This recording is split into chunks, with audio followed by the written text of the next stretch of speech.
ሰላም ጤና ይስጥልን ውድ ሪፖርተር ተከታታዮች የሰዓቱን ዜናዎች ቀጥዬ አሰማችኋለሁ። በቅድሚያም አርዕስተ ዜና። የመንግስት መዋቅር ሆነው በህገወጥ ኬላ ገንዘብ የሚሰበስቡ ሰዎች መገኘታቸውን የትራንስፖርትና ሎጂስቲክስ ሚኒስቴር አስታወቀ። የፕሪቶሪያው ስምምነት ፈርሶ ወደ ጦርነት ላለመግባት ጥረት እያደረግን ነው ሲሉ የጊዜያዊ አስተዳደሩ ምክትል ፕሬዝዳንት ተናግረዋል። አብራችሁን ቆዩ። የመንግስት መዋቅር ሆነው በህገወጥ ኬላ ገንዘብ የሚሰበስቡ ሰዎች መገኘታቸውን የትራንስፖርትና ሎጂስቲክስ ሚኒስቴር አስታውቋል። የትራንስፖርትና ሎጂስቲክስ ሚኒስቴር የ2017 በጀት ዓመት የ11 ወራት የዕቅድ አፈጻጸም ሪፖርት ዛሬ ሰኔ 19 ቀን 2017 ዓ.ም በስድስተኛው የህዝብ ተወካዮች ምክር ቤት አራተኛ ዓመት የስራ ዘመን 40ኛ መደበኛ ስብሰባ ላይ ቀርቧል።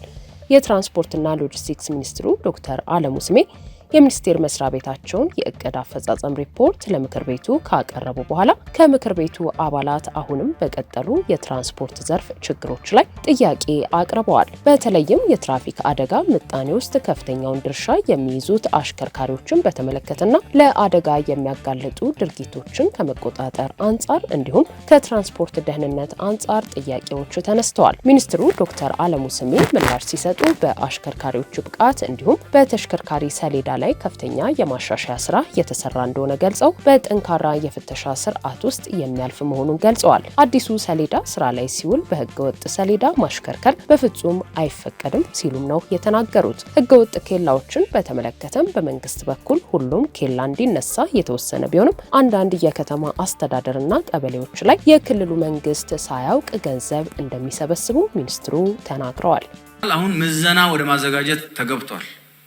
ምዘና አሁን የበፊቱ አይነት ስህተት በማይፈጠር ደረጃ በሚኒስትሮች የሚመራ በቅርብ ክትትል የሚመራ ከሰዎች ንክኪ ነፃ የሆነ ማን በምንም አይነት መልኩ አድሎ መስራት የማይቻልበት መልኩ ምዘና እናደርጋለን። ምዘና አድርገን ደግሞ የመንጃ ፈቃዳችን ራሱን የምንሰጠውን የብቃት ማረጋገጫ ራሱን እንቀይረዋለን። ከፋይዳ ጋር እናያይዘዋለን። ለምንድነው ኮፒና ለፎርጀሪ በማያጋልጥ መልኩ እናደርጋለን ማለት ነው። እዚህ ያልተፈተነው ሌላ ደግሞ በሌላ በኩል ተመሳስሎ የተሰራ ማስረጃ መያዝ በማይችልበት ሁኔታ እናደርገዋለን። በዚህ አጋጣሚ ያልጠየቃችሁት የተሽከርካሪ መለያ ቁጥርም ሰሌዳ ቁጥርም በዚህ መልኩ ነው የተሰራ ያለው። አሁን ሌብነቱ የበዛው ቅድም የተጠይቋል። መረጃ የላችሁ፣ መረጃ የለንም፣ ኮንትሮባንድ ይገባል፣ ተሽከርካሪ ታርጋ ይለጠፋል፣ ፎርጅድ ታርጋ ይሰራል። ይሄን ሁሉ የመቀየር ስራ ነው እየተሰራ ያለው ማለት ነው። የአሽከርካሪ ብቃት ማረጋገጫም የተሽከርካሪ ሰሌዳም በዚህ መልኩ ለሌብነት በማያመች መልኩ መኪናዋን ያቃጥላት ይሆናል ወይ ቅርጫ ያደርጋት ይሆናል እንጂ በዛ ታርጋ ወይ ታርጋ ቀይሮ መንዳት አይቻልም። ከዛሬ አዲሱ ታርጋ ስራ ላይ ከዋለ መኪና ሰርቆ ታርጋ ቀይሮ መንዳት አይቻልም። ከባለመኪናው ቁጥጥር ውጪ በሚሆን ሲስተም የታሰረ ነው የሚሆነው የሰሌዳ መለያው።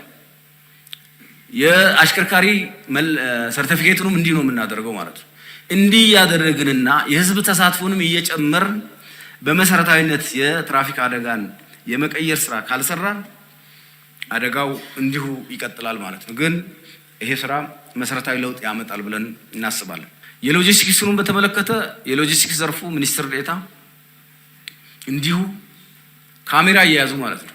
በኋላ መካካድም እንዳይኖር ካሜራ እየያዙ ክትትልና ቁጥጥር አድርገዋል። እነኚህ ችግሮች በተወሰኑ ከተሞችና ቀበሌዎች አላው። ኬላው የለም ለሪፖርት እንዲያመቻቸው ኬላ ተነስቷል እንዲሉ ኬላው የለም። እንደዛም እያደረጉ ሪፖርት ያደርጋሉ። ነገር ግን ተሽከርካሪ እያቆሙ ገንዘብ ሲቀበሉ አይተናል። አንዳንድ ቦታ በየቦታው የዚህ ቀበሌ 2000 ከተቀበለ ቀጥሎ ያለው ቀበሌም 2000 ይቀበላል። ተሽከርካሪው ያው ነው። 10 ቀበሌ ውስጥ የሚያርፍ ከሆነ 2000 በ10 አባዙት። ይሄ ሄዶ ነጋዴው አይከፍልም። ነጋዴው በቃው ላይ ይደምረዋል። በቃው ላይ የዋጋ ንረት ውስጥ የራሱ አስተዋጽኦ አለው። ሁለተኛ ጊዜ ያዘገያል። ምርት አሸዋ ሊሆን ይችላል፣ ለግንባታ ሄዶ ቶሎ ግንባታ ለማፋጠን የፋብሪካ ጥሬ ዕቃ ሊሆን ይችላል፣ ቶሎ ፋብሪካ ገብቶ ምርት ለማምረት ምርትም ሊሆን ይችላል፣ ቶሎ ገበያ ደርሶ ህብረተሰቡን ለማገልገል ጊዜ ይጎትታል፣ ብልጽግናን ይጎትታል ማለት በሌላ ቋንቋ። እነኛ አካላት በክትትላችን የደረስነው የክልል መስተዳድሮችንም ተደብቀው ነው ይሄን የሚያደርጉት። የከተማ አስተዳደሮች ናቸው አንዳንዶቹ፣ የቀበሌ አስተዳደሮች ናቸው አንዳንዶቹ። አይተናል፣ በአካል ሄደን አይተናል፣ ቀርጸናል፣ በመረጃ የሚመለከተው አካልም ሪፖርት አድርገናል፣ እርምጃ እንዲወሰድባቸው ማለት ነው። ክልልም አያውቃቸው፣ ክልልም ኬላ ጠፍቷል ብሎ ነው የሚከራከረው ማለት ነው። የለም እኔ ክልል ውስጥ ኬላ የለም። የመንግስት መኪና የመሰለ ነገር ሲመጣ ዞር ይላሉ። አንዳንዱንም የጭነት መኪናዎችን ያዳላሉ። እኔ የወጣሁ ቀን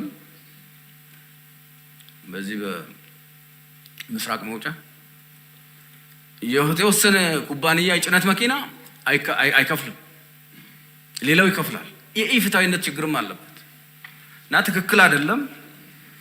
ብዙ ስራ የሚጠይቅ ስራ ነው ማለት ነው። ያው እነሱም ስለሚሰሙ ነው የምናገረው፣ የቀጥታ ስርጭት ስለሆነ ይሄን የሚያደርጉ ሰዎችም ስለሚሰሙ አገርን ምን ያህል እየጎዱ እንደሆኑ እንዲያውቁ ነው። ማድረግ ድርጊታቸውም እንደሚታወቅ እንዲያውቁ ነው። በመረጃ በቪዲዮ የተቀረጸ መረጃ አለን፣ ለሚመለከተው አካልም አቅርበናል ማለት ነው።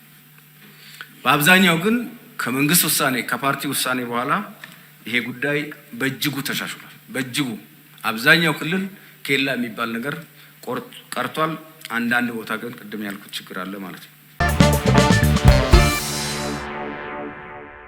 የፕሪቶሪያው ስምምነት ፈርሶ ወደ ጦርነት ላለመግባት ጥረት እያደረግን ነው ሲሉ አቶ አማኑኤል አሰፋ ገለጹ። የትግራይ ክልል ጊዜያዊ አስተዳደር ምክትል ፕሬዝዳንት አቶ አማኑኤል አሰፋ ከቢቢሲ ጋር ባደረጉት ቆይታ ባለፈው ሳምንት በጦርነቱ ምክንያት የተፈናቀሉ ሰዎች ያደረጉትን ሰላማዊ ሰልፍ እንዲሁም ቀጣይ አቅጣጫዎችን በተመለከተ አንስተዋል። ከጦርነቱ በፊት የትግራይ ክልል አካል የነበረው ምዕራብ ትግራይ የሚባለው አካባቢና በአሁኑ ወቅት በአማራ ክልል ስር ከሚገኘው አካባቢ የተፈናቀሉት ሰዎች ባለፈው ሳምንት ለተከታታይ 3 ቀናት ሰልፍ ማድረጋቸውን የገለጹ ሲሆን ተፈናቃዮቹ እንዳይመለሱ ግን የጸጥታው ሁኔታ አስተማማኝ አይደለም ብለዋል። መኖሪያ ቤታቸው፣ እርሻቸው በሌሎች ተይዞ ንብረታቸውም ተዘርፎ የት ይግቡ ያሉት አቶ አማኑኤል ተፈናቃዮቹ የከፋ ሁኔታ ላይ የሚገኙ በመሆናቸው ከዚህ ቀደም ይኖሩበት ወደ ነበረው አካባቢ ለመመለስ እየጎተጎቱ እንደሆነ ተናግረዋል። አካባቢው በታጣቂዎች መያዙን ቢያውቁም የከፋ ሁኔታ እንደሚጠብቃቸው ቢያውቁም ከዚህ የማይሻል የለም በማለት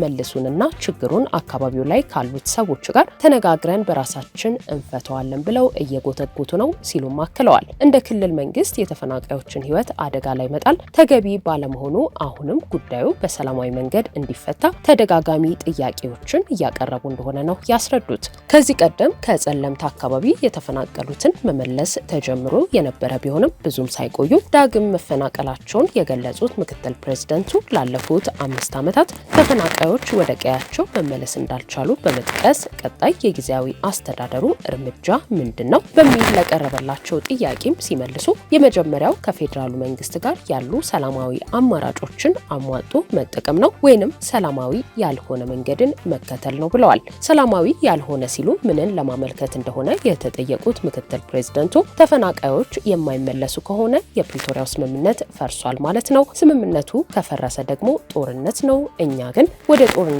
መግባት አንፈልግም። ወደዚያ ላለመግባትም ብዙ ጥረት እያደረግን ነው። ምክንያቱም ህዝቡ ብዙ ዋጋ ከፍሏል። ጉዳዩ አደገኛ በመሆኑ ጦርነት አያዋጣም ሲሉም ተናግረዋል። ዘይ ሰላማዊ መንገድ ዳ ስምምነት ፕሪቶሪያን ተፈሪሱ ስምምነት ፕሪቶሪያን ተፈሪሱ ኩናት ይተዝኸው ስለዚህ ንሱ ከዓ የዋጽእ ህዝቢ ትግራይ ጆኖሳይድ ዝኸፈለ ከቢድ ኩናት ስለ ዝኾነ ናው ከይንምለስ ኢና ጻዕር ንገብር ዘለና ምክንያቱ እዚ ጉዳይ እዚ ብጣዕሚ ሴንሲቲቭ እዩ ብጣዕሚ ሓደገኛ ኩነታት እዩ ዘሎ ስለዚ ምስ መንግስቲ ኢትዮጵያ ብሰላማዊ መንገዲ ተረዳዲእኻ እቶም ተፈናቀልትን ኣብ መረበቶም ዝምለሱሉ ዕድል እንጭቅና ክንጥቀም ኢና ንሰርሕ ዘለና። የአማራ ክልል ርዕሰ መስተዳድር አቶ አረጋ ከበደ እሁድ አቶ ጌታቸው ረዳና ሌሎች የክልሉ አመራሮች በተገኙበት በወልቃይት ጠገዴ አካባቢ ባደረጉት ውይይት ህወሓት የዓለም አቀፉን ማህበረሰብ ቀልብ በመሳብ አሁንም የሰላም አማራጭ በእኔ እጅ ነው በማለት የሐሰት ፕሮፓጋንዳውን እያሰራጨ ነው በማለት የከሰሱ ሲሆን አመራሩ ግንባሩ አሁንም ኃይልን ለመጠቀም እየሞከረ ነው። የምንታገለው የሰላም አማራጭን በመከተልና ህጋዊ በመሆን ነው ማለታቸው ይታወሳል። ውድ ሪፖርተር ተከታታዮች የሰዓቱ ዜናዎቻችን እነዚህ ነበሩ። ስላደመጣችሁን ከልብ እናመሰግናለን።